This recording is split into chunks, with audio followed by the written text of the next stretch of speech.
United states of America ప్రతినిధి బృందానికి నేతృత్వం వహిస్తున్న ఉపాధ్యక్షుడు vice president of US JD Vance యుఎస్లో ఫ్లైట్ ఎక్కుతూ ఇస్లామాబాద్ రావడానికి యుఎస్లో ఫ్లైట్ ఎక్కుతూ ఆయన పలికిన మాటలు రెండు కూడా మనం వినాలి. ఆయన ఏమంటున్నాడంటే, ఎట్టి పరిస్థితుల్లో ఈ పీస్ డీల్ కోసం నేను వెళుతున్నాను. యుఎస్ ప్రెసిడెంట్ డొనాల్డ్ ట్రంప్ నాకు గైడ్ లైన్స్ ఇచ్చారు. నేను ఏం చేయాలో ఆల్రెడీ ఆయన దగ్గర గైడెన్స్ తీసుకుని ఈరోజు నేను ఇస్లామాబాద్ వెళుతున్నాను పీస్ డిస్కషన్కి. ఏదో ఇరాన్ గేమ్ ఆడితే కుదరదు అన్నట్టు మాట్లాడుతున్నారు. కానీ ఇక్కడ ఒకటే విషయం, అసలు the great United states of America ఇప్పుడు దాకా ట్రంప్ అసలు ఇరాన్తో డిస్కషన్స్ లేవు, అణు ఒప్పందం మీద సంతకం చేసేంత వరకు అంటూ యుఎస్ ప్రెసిడెంట్ ట్రంప్ మాట్లాడడం జరిగింది.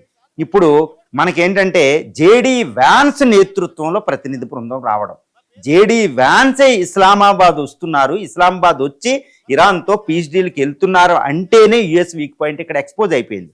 ఏంటంటే యుఎస్ యుద్ధం చేయలేని స్థితిలో ఉంది.